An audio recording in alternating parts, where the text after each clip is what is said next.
notre exauceur, notre Seigneur Jésus-Christ. Shalom, shalom à toutes les dames de Femmes Connecte-toi. Je vous salue dans le nom merveilleux de notre Seigneur Jésus-Christ. Et femme, tu es bénie. Femme, femme, tu es spéciale. Femme, tu es une créature merveilleuse, comme David pouvait le dire. David bénissait le Seigneur parce que le Seigneur a fait de lui une créature merveilleuse. David savait reconnaître ce que le Seigneur avait placé en lui. Il était fier de ce qu'il était. Alors, femme, tu es bénie. Femme, tu es une créature merveilleuse. Femme, tu as en toi des capacités que le Seigneur a placées. Femme, tu es une bénédiction pour plusieurs. Moi, je suis la servante de l'Éternel, la sœur Gisèle Delémé. Je suis artiste musicienne et aujourd'hui, par la grâce de Dieu, j'aimerais vous partager mon témoignage, quelque chose qui m'est arrivé pendant un certain moment de ma vie. Je dirais un long moment quand même dans ma vie. J'ai passé un long moment en train de se battre sur quelque chose qui m'a vraiment freiné. C'était un véritable frein pour moi et ça m'a empêché d'évoluer normalement comme le Seigneur le voulait. De quoi il s'agit? Il s'agit de l'estime de soi. Pendant un très long moment, j'étais vraiment condamnée à ça. J'étais vraiment bloquée parce que je me sentais toujours inférieure aux autres, parce que je me sous-estimais beaucoup. Je n'appréciais pas la personne que j'étais.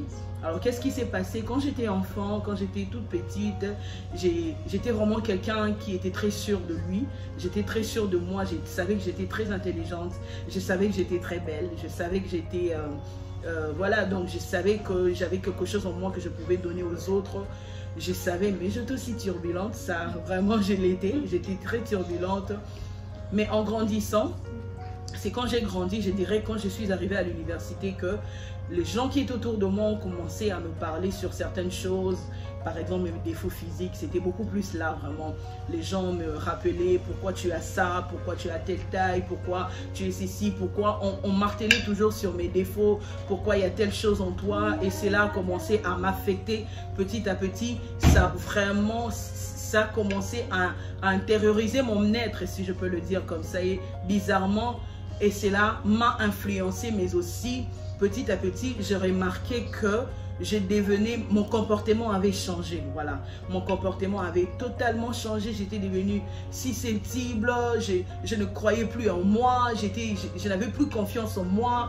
À chaque fois que je faisais quelque chose, il faut demander l'avis de 2, 3, 4, 5 personnes pour être sûr réellement que je l'ai bien fait, même si au fond de moi je sais que c'était bien. Bref, je n'avais plus confiance en moi-même. Donc, il y a des moments où je pensais même que j'étais même pas belle et tout, parce qu'il y a des gens autour de moi qui me disaient, qui ne cessaient de me rappeler certains défauts que j'avais. Et le Seigneur m'a fait une grâce. J'ai rencontré sur mon chemin 2 servants de l'Éternel qui m'ont parlé, qui avaient constaté ces choses en moi et ils m'ont aidé avec quelques astuces. Bon, j'avais quand même essayé, je dirais que j'avais vraiment essayé, mais ça n'a pas marché. Je n'avais pas des résultats comme moi je le voulais. Et alors, le Seigneur a décidé d'utiliser d'autres moyens, ses propres moyens à lui. Le tout premier moyen que le Seigneur avait mis sur mon chemin, le Seigneur a placé des gens sur mon chemin, des gens voilà, qui venaient souvent me voir pour me parler de leurs histoires, des choses qui dérangeaient leur vie. Et bizarrement, je me rendais compte qu'ils me parlaient des choses que moi-même j'avais. Vous savez, quand on vous parle des choses, une maladie par exemple, quelque chose auquel toi-même tu te bats, tu ne sais pas comment t'en sortir, mais on t'en parle quand même, on te demande de l'aide. Et tu te poses des questions, comment je veux faire justement pour aider la personne. Un jour, j'ai posé la question au Saint-Esprit, je lui ai dit, mais tu sais au moins que moi aussi, j'en souffre. J'en souffre vraiment et je ne sais pas comment, jusque-là, je n'ai pas encore trouvé des solutions. Alors, comment je vais faire? Et le Saint-Esprit m'a posé la question, penses-tu qu'un médecin malade soit capable aussi de soigner un autre malade? Et je me suis dit, oui, je pense que c'est possible. Je pense que c'est possible qu'un médecin malade soit capable de soigner aussi un autre malade. Et après, le Seigneur, quand le Seigneur m'a dit ça, j'ai dit, ok, d'accord, je me mets au travail, je me mets à travailler par rapport à ça. J'ai commencé à parler à la personne, mais à chaque fois que je parlais à la personne, moi, je me basais beaucoup plus sur la parole de Dieu. Donc, j'ai rappelé à la personne que voilà, tu es une créature merveilleuse, comme je le disais au début. Le Seigneur t'a créé pour de bonnes choses, pour des grandes choses. Ne te vois pas petite.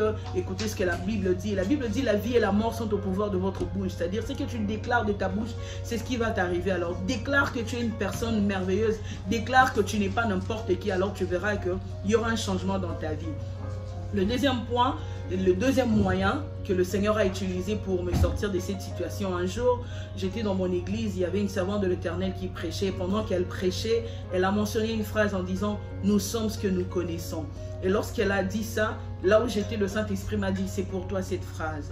Je suis rentrée à la maison, j'ai commencé à réfléchir par rapport à cette phrase et le Saint-Esprit m'a conduit sur la vie de Gédéon. Le Saint-Esprit m'a dit, tu vois Gédéon, tout ce qu'il avait comme information sur lui, c'était qu'il était le plus jeune de sa famille et qu'il appartenait à une petite tribu. Donc pour lui, c'était impossible de sortir Israël d'une situation compliquée parce qu'Israël avait péché, comme nous le savons tous, et le Seigneur avait choisi un homme pour aider Israël parce que Israël avait demandé un secours. Et Gédéon s'est posé des questions, pourquoi moi? Pourquoi il faut que ça soit toujours moi? Mais le Seigneur a voulu que ça soit Gédéon et le Seigneur est allé même jusqu'à appeler Gédéon vaillant héros. Vous savez, tant qu'on aura une, deux, trois informations sur nous, on saura ces trois informations.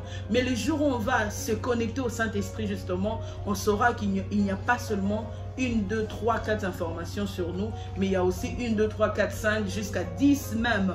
Alors, on sera ces 10. Ce que tu sais de toi, c'est ce que tu es. Si tu as quelques informations sur toi et que tu ne te découvres pas encore, tu es ce que tu connais. Si tu te vois petite, tu seras justement cette petite. Mais quand tu te connectes au Saint-Esprit, c'est alors que tu vas comprendre que je ne suis pas seulement ce que les gens disent de moi, mais je suis plus que ce que les gens disent de moi. Je ne suis pas n'importe qui. Si aujourd'hui, j'aimerais m'adresser à une femme qui rencontre, qui traverse cette situation, tu n'es pas n'importe qui. Le Seigneur a placé en toi des capacités. Le Seigneur a placé en toi des choses qui vont te pousser à t'exploser, voilà, qui vont te pousser à t'exploser. Alors ne te vois pas moindre, tu n'es pas la moindre, tu es au-dessus. Le Seigneur t'a placé là. Tu es une bénédiction pour ta famille, tu es un bonheur pour ta famille.